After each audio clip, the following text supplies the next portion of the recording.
6절에서 21절 말씀입니다. 창세기 15장 6절에서 21절입니다. 함께 교독하겠습니다.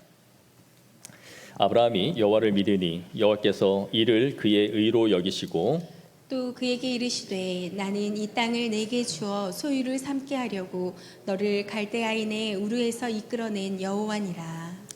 그가 이르되 주 여호와여 내가 이 땅을 소유로 받을 것을 무엇으로 알리이까? 여호와께서 그에게 이르시되 나를 위하여 3년 된 암소와 3년 된 암염소와 3년 된 수양과 산 비둘기와 집 비둘기 새끼를 가져올지니라. 아브라함이 그 모든 것을 가져다가 그 중간을 쪼개고 그 쪼갠 것을 마주 대하여 놓고 그 새는 쪼개지 아니하였으며 솔개가 그 사체 위에 내릴 때에는 아브라함이 쫓았더라. 해질 때에 아브라함에게 깊은 잠이 임하고 큰 흑암과 두려움이 그에게 임하였더니 여호와께서 아브라함에게 이르시되 너는 반드시 알라. 내 자손이 이방에서 객이 되어 그들을 섬기겠고 그들은 400년 동안 내 자손을 괴롭히리니 그들이 섬기는 나라를 내가 징벌할지며 그 후에 내 자손이 큰 재물을 이끌고 나오리라. 너는 장수하다가 평안히 조상에게로 돌아가 장사될 것이요 내 자손은 4대 만에 이 땅으로 돌아오리니 이는 아모리 족속의 죄악이 아직 가득 차지 아니함이니라 하시더니 해가 져서 어두울 때에 연기나는 화로가 보이며 타는 횃불이 쪼갠 고기 사이로 지나더라. 그날에 여호와께서 아브라함과 더불어 언약을 세워 이르시되 내가 이 땅을 애굽 강에서부터 그 큰 강 유브라데까지 내 자손에게 주노니 곧 객 족속과 그니스 족속과 간몬 족속과 헷 족속과 브리스 족속과 르바 족속과 아모리 족속과 가나안 족속과 기르가스 족속과 여부스 족속의 땅이니라 하셨더라. 아멘. 우리는 계속해서 아브라함을 살펴보고 있습니다. 아브라함이 북부 동맹군을 다 물리친 후에 그의 마음에 두려움이 찾아왔다라고 말씀을 드렸죠. 그것은 북부 동맹이 다시 힘을 결성하여 자신에게 보복을 할 경우에 자신의 가족들이 모두 다 물살을 당할 수 있을 것이다 라는 두려움 때문에 그가 두려워하고 있었다. 근데 그때 하나님께서 아브라함에게 찾아오셔서 말씀하시죠. 두려워하지 말라. 내가 내 방패해라.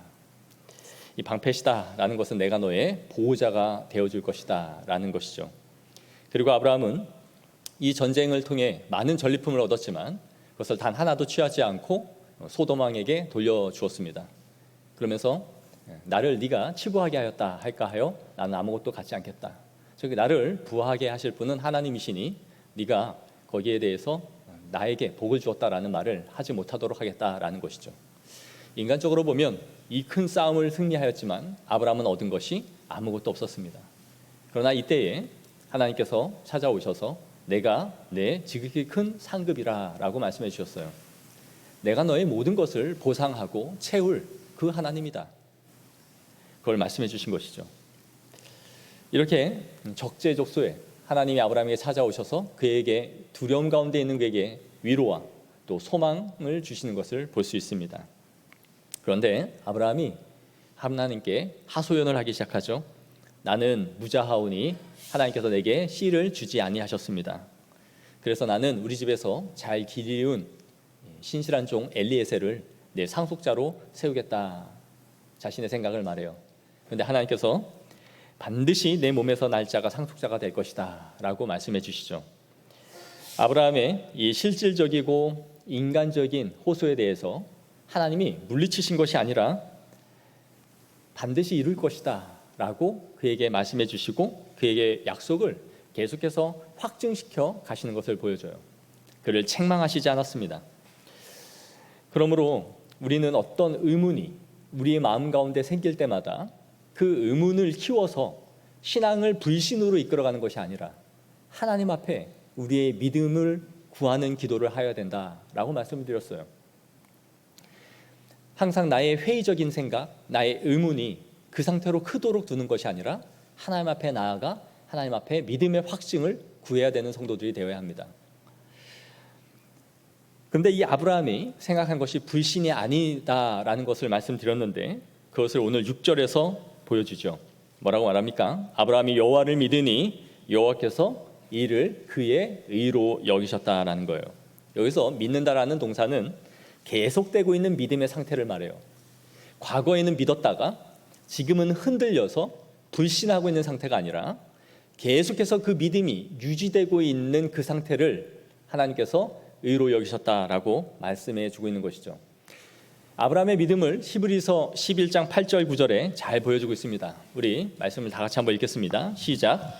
믿음으로 아브라함은 부르심을 받았을 때에 순종하여 장래의 유업으로 받을 땅에 나아갈새 갈 바를 알지 못하고 나아갔으며 믿음으로 그가 이방의 땅에 있는 것 같이 약속의 땅에 거류하여 동일한 약속을 유업으로 함께 받은 이삭 및 야곱과 더불어 장막에 거하였으니. 아멘.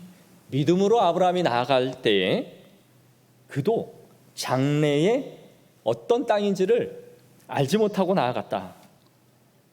그리고 약속의 땅에 살면서도 이방인 땅에 얹혀 사는 것처럼 살아갔다라고 말해주고 있는 것이죠. 그러나 아브라함은 그 땅을 바라보고 주실 것을 확실하게 믿었다라는 거예요. 여러분, 믿음이라는 것은 내가 무언가를 손에 잡아야 믿음이 아닙니다. 만약에 누군가가 여러분에게 현찰을 몇백만 원 주면서 자, 믿어 라고 한다면 그건 믿음이 아니죠. 현찰을 내가 손에 갖고도 이게 돈이야 라고 주었다면 그게 어떻게 믿음인가요? 이미 내가 받았고 갖고 있는데도 믿지 않을 이유가 없죠. 그러나 믿음은 보이지 않는 것을 바라보고 믿는 거예요. 어떻게 보면 하나님의 약속이라는 것은 약속 어음과도 같아요. 정해진 시간에 정해진 때에 얼마만큼의 무언가를 너에게 줄 것이다. 약속 어음이죠. 그러나 그 기간 동안에는 저 사람이 그때에 이것을 이룰 것이다 라는 것을 믿는 거죠. 즉 하나님이 이루실 것이라는 것을 바라보는 것이 믿음이에요.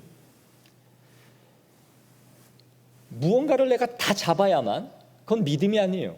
믿음은 보이지 않는 것을 보는 것처럼 바라보며 붙잡고 있는 것이 믿음입니다. 그런데 6절에 여호와를 믿으니 이를 그의 의로 여기셨다라고 말씀해요. 많은 사람들이 이 말씀을 잘못 이해하여 믿는 그 행위가 하나님 앞에 의로움을 받는 것이구나라고 이해를 해요. 이렇게 이해한다면 어떻게 될까요?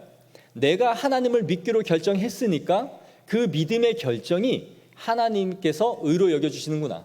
나는 이제부터 교회 가기로 결정했어. 내가 이제부터 하나님을 잘 믿어보기로 결심했어. 하나님이 나의 이 결심과 결단을 의롭다고 여겨주시는구나 라고 이 말씀을 해석하는 것이죠. 그러나 이 본문의 의미는 그런 의미가 아닙니다. 하나님께서 믿는 그의 행위를 의롭다라고 여겨주셨다라는 거예요. 하나님께서 이루실 것을 바라본 것에 대해서 하나님께서 그것을 의로운 행위로 여겨주셨다라는 것이죠. 여러분, 믿음은 내가 만들어내는 것이 아닙니다. 믿음이라는 것은 구걸하는 행위예요. 거지가 돈이 필요해서 저에게 돈을 좀 주십시오라고 손을 내밀었어요. 그런데 우리가 그 사람을 도와주면서 이 사람 구걸하는 게 참 의롭다. 나한테 돈을 달라고 손을 내미네. 의로워. 그래서 그 사람을 도와주는 게 아니죠. 아이가 배가 고파서 앙앙 울기 시작했어요. 아이고, 우리 애가 배고파서 우는구나. 참 의롭다. 내가 이 아이에게 밥을 줘야지. 그래서 주는 게 아니죠. 그 사람은 돈이 없고 배가 고파서 아이는 그냥 우는 것이고 필요해서 손을 내미는 것이에요.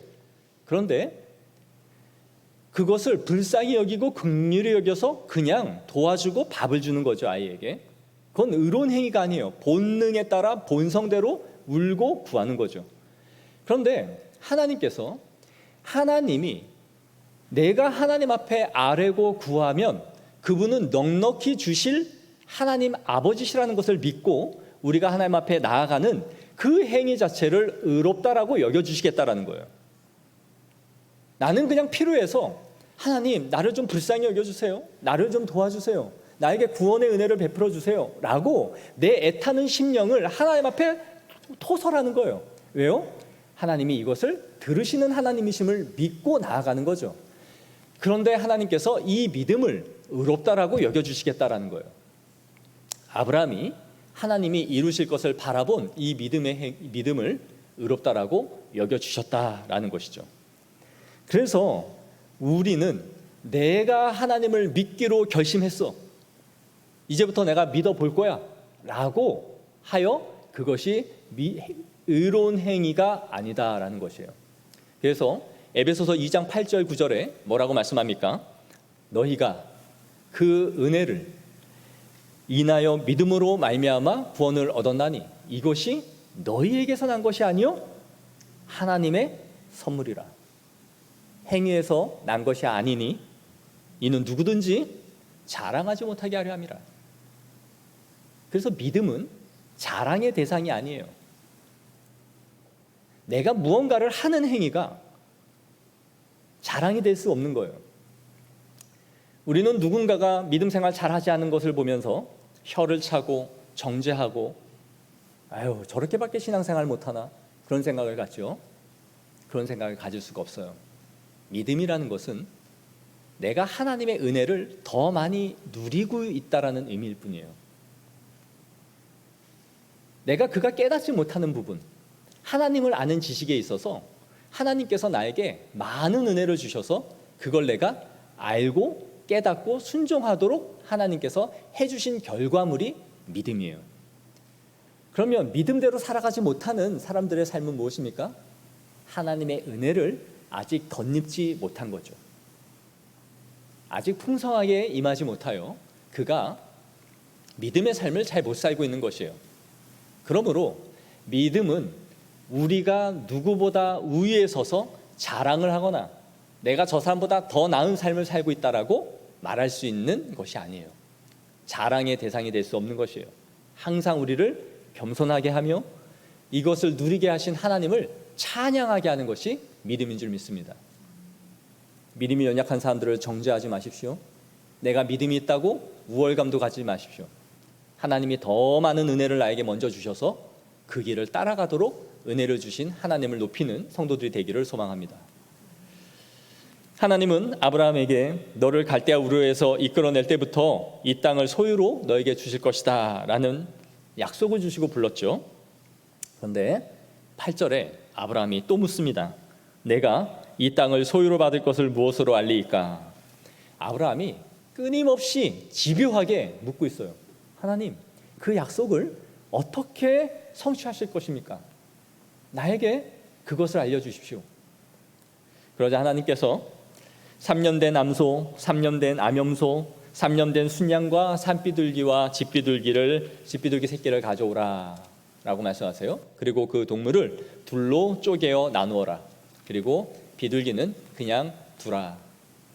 비둘기 새끼를 쪼개지 말라는 것은 작아서 쪼개지 못할 만한 크기였기 때문일 거예요.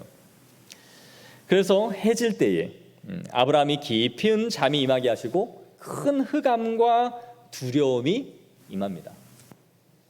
여기서 깊은 잠은 이 아담이 갈빗대를 뺄 때에 깊은 잠을 들게 하셨다라는 것과 동일한 의미예요.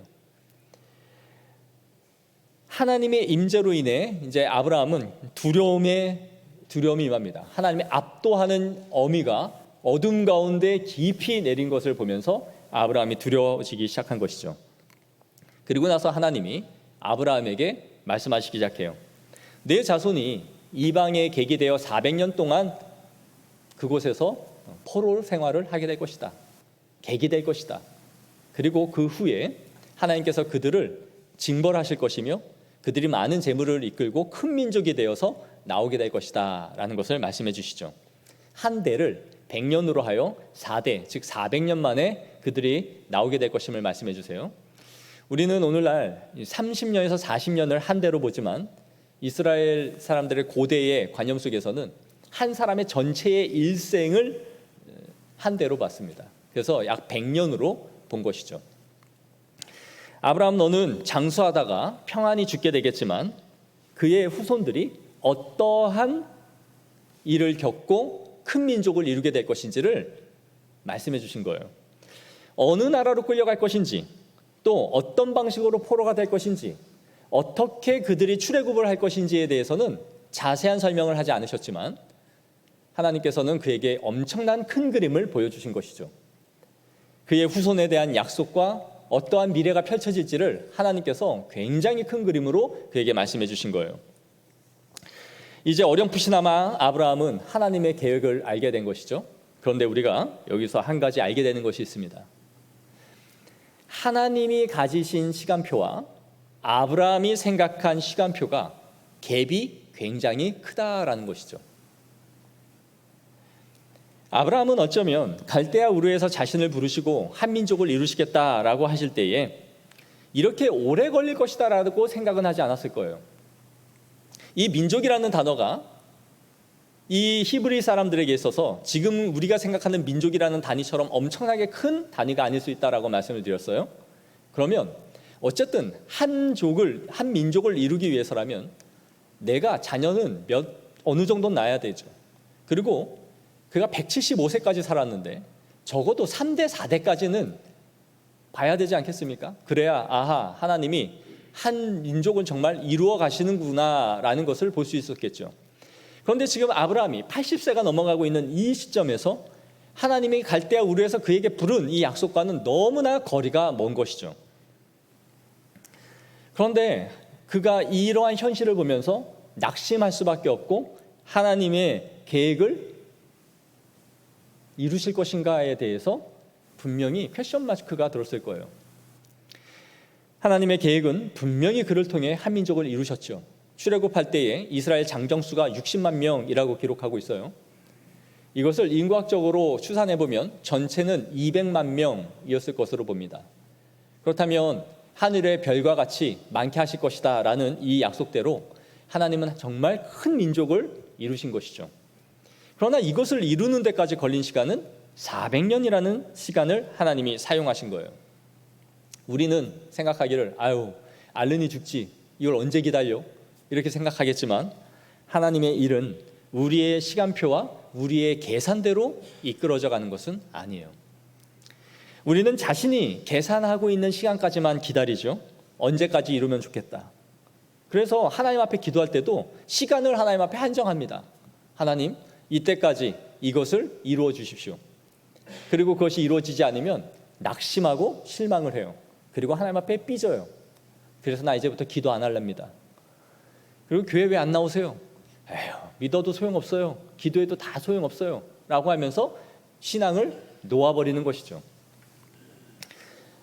그러면서 하나님에 대한 불신이 싹트기 시작합니다. 그러나 하나님은 이 천지를 창조하시는 데 있어서 단 6일 만에 천지도 창조하실 수 있는 하나님이시지만 하나님의 일을 이루시는 데 있어서 400년이라는 시간을 끌고 가실 수도 있는 그런 하나님이세요. 그리고 그것은 하나님의 주도 면밀하신 치밀하신 계획 가운데서 그 시간을 이루어 가신다라는 것이에요. 하나님이 하고자 하시면 6일 만에도 천지 창조를 하시는 하나님께서 그에게 손바닥만한 땅 하나를 가나안 땅을 주시는 데 있어서 400년이라는 시간을 끌고 가신단 말이에요. 근데 그 이유가 무엇입니까? 16절을 보십시오. 내 자손은 4대 만에 이 땅으로 돌아오리니 이는 아모리 족속의 죄악이 아직 가득 차지 아니함이니라. 아직 아모리 족속의 죄악이 가득 차지 않았대요. 그러면서 19절부터 보시면 겐, 그니스, 감몬, 헷 족속 등 10개의 족속이 나옵니다. 아모리 족속은 전체 이스라엘 가나안 족속을 통칭하는 이름이에요. 아마 그 중에서 가장 영향력이 있고 가장 많은 민족이 아모리 족속이었을 것이에요. 그래서 하나님께서는 아모리 족속을 대표하여 말씀하신 것이죠. 그런데 아직 그들의 죄악이 가득 차지 않았대요. 그들의 죄가 가득하지 않은 것과 이스라엘 백성들이 가나안 땅을 얻는 것은 도대체 무슨 관계가 있는 것일까요? 이스라엘이 출애굽하여 가나안 땅을 점령하는 데 있어서 선봉에 선 지도자는 여호수아였죠.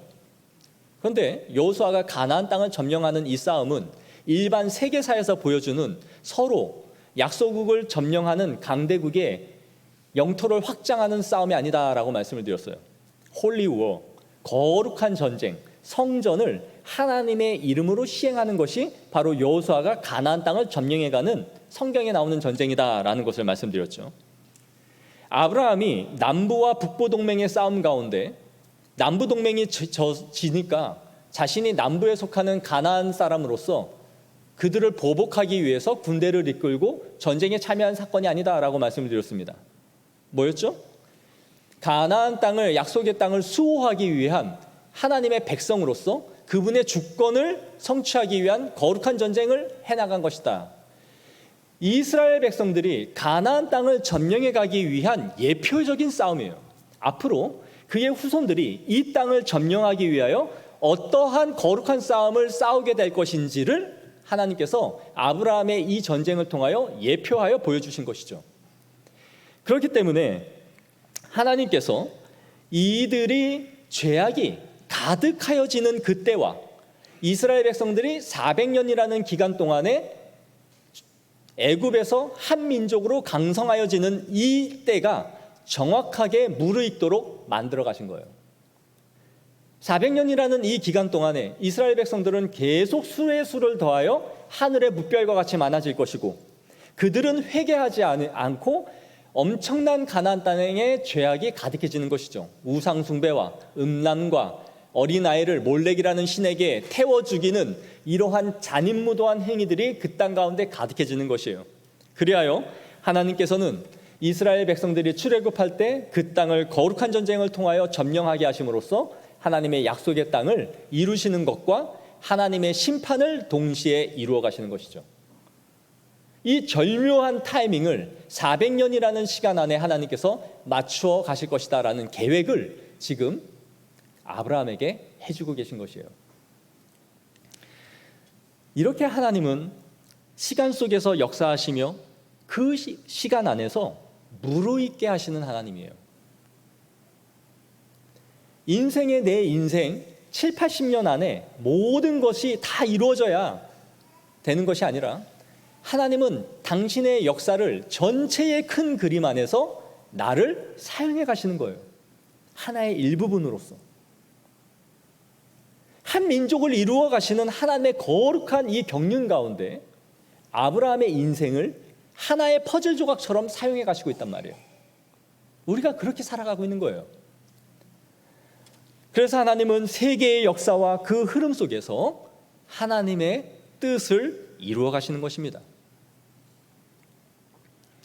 하나님은 바울에게 복음을 증거하게 하실 때에도 로마라는 곳을 그분의 바울의 마지막 정점의 선교지로 허락하셨어요. 그 이유가 무엇입니까? 모든 길은 로마로 통하기 때문이에요. 고대 사회의 로마는 문화와 철학, 교통의 중심지예요.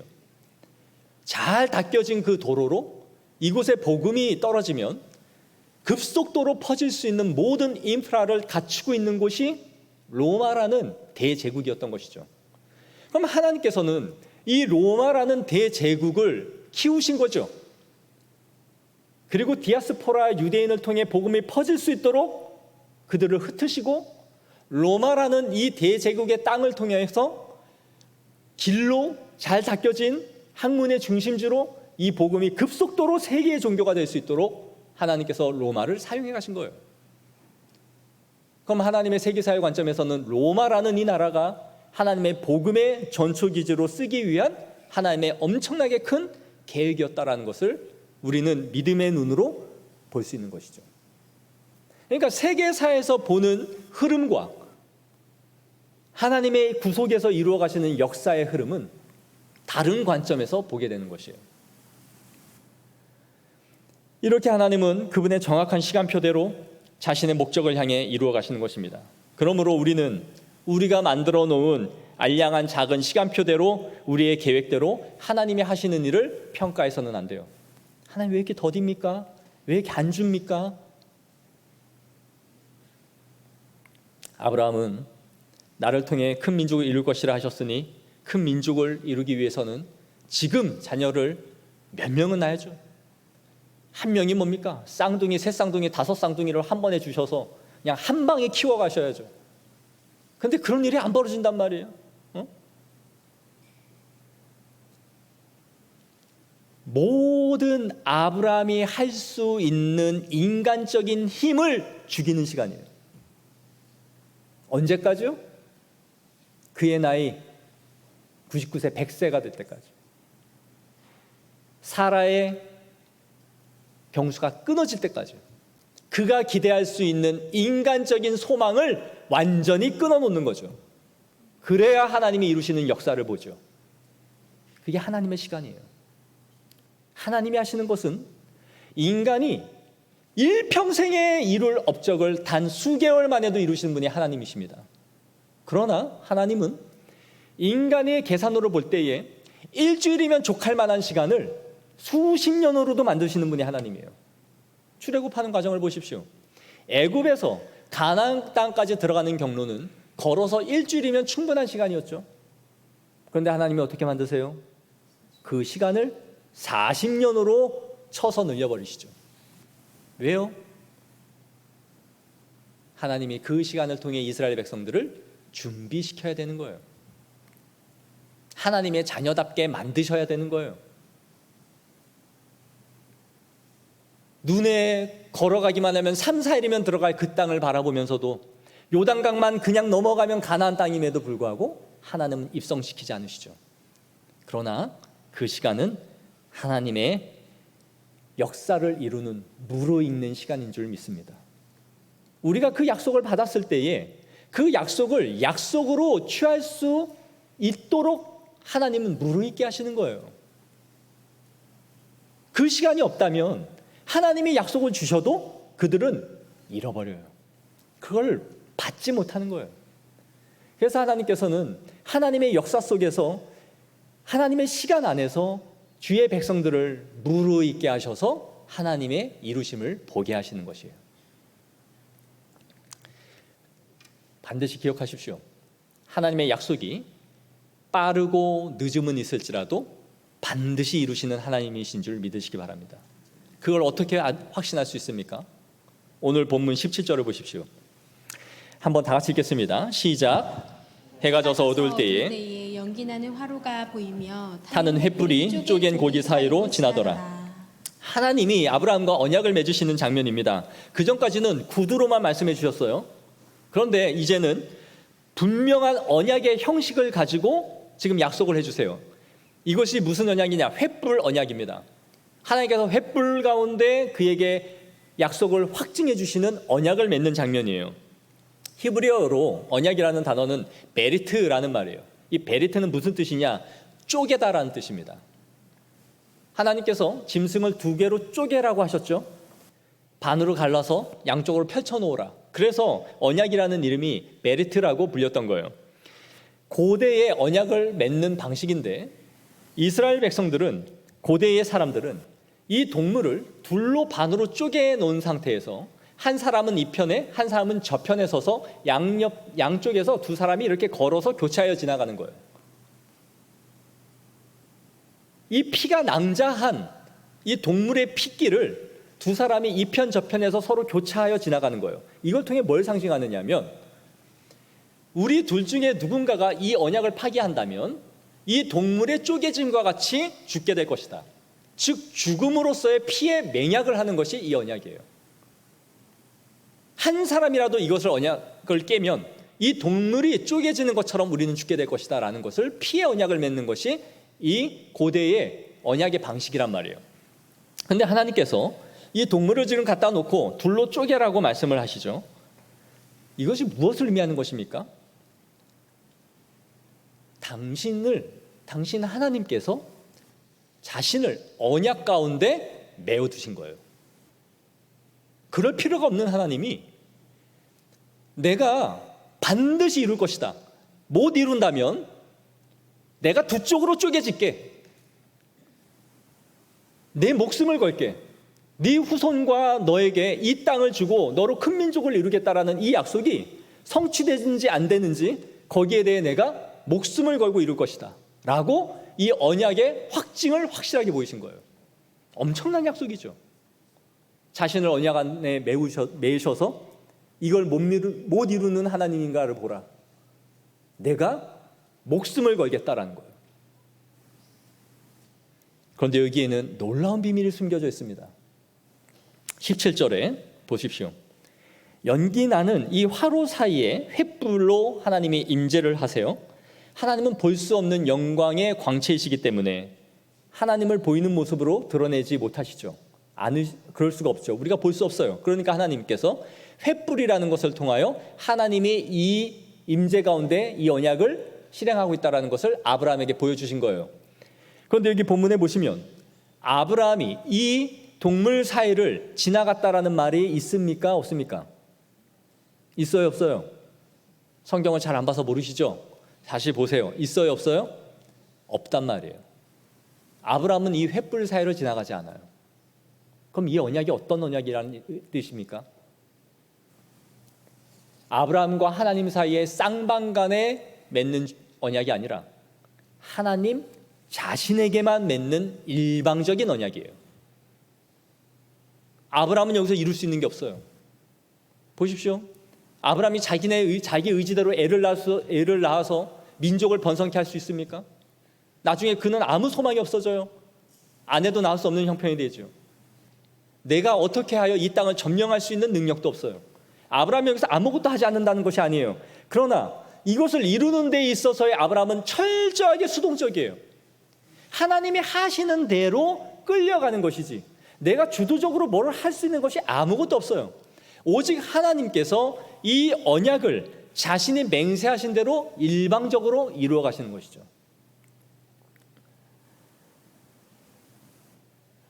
그래서 이스라엘 백성들은 이후에 아브라함의 후손들이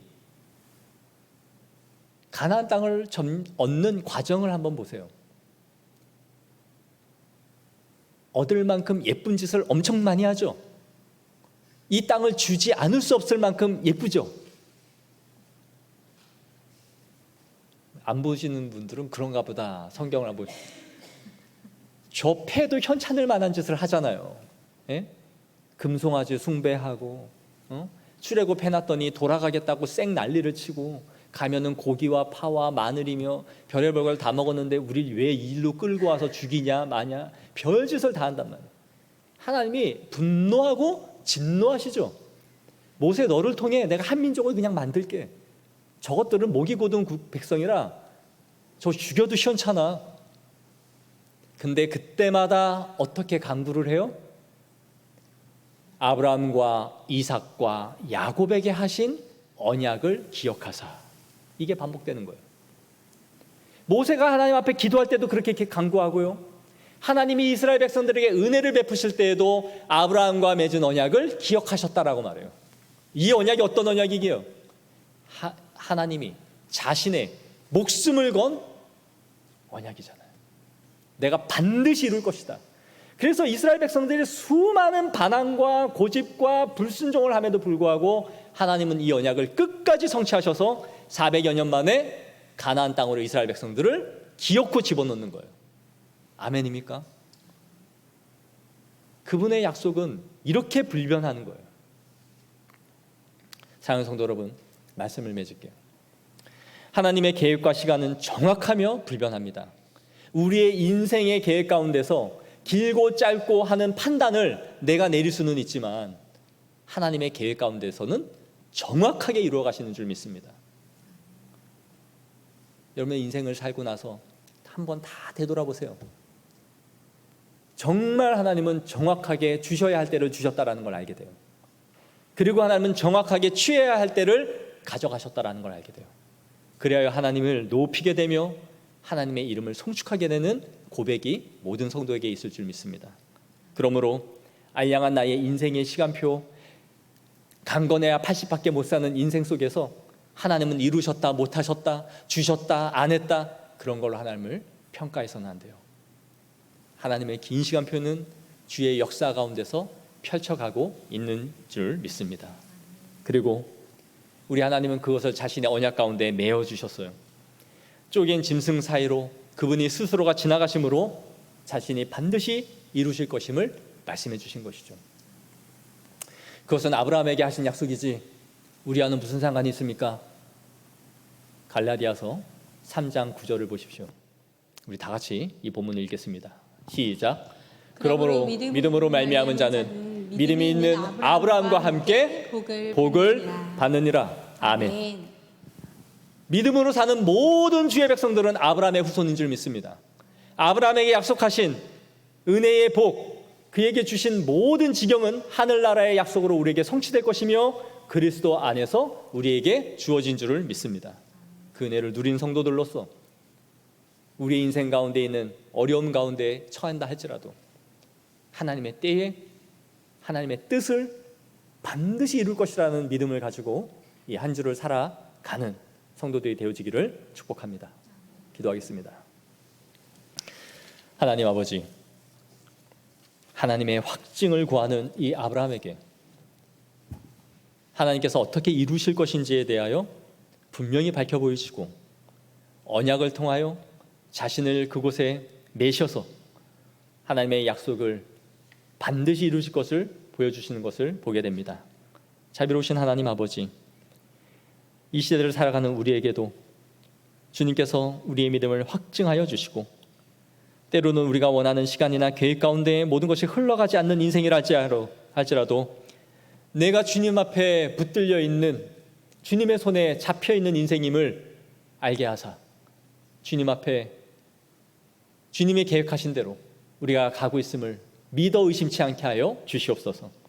하나님의 때에 하나님께서 이루실 것을 바라보게 하여 주시옵시고 또 믿음의 후손으로 살아가는 우리 모두가 이 아브라함의 약속을 하나도 빠짐없이 누리는 주의 백성임을 기억하며 이 힘들고 어려운 삶을 이겨낼 수 있는 성도들이 될 수 있도록 주여 붙드시고 은혜 내리워 주시옵소서. 존귀하신 우리 주 예수 그리스도 이름으로 기도하옵나이다. 아멘. 우리 광고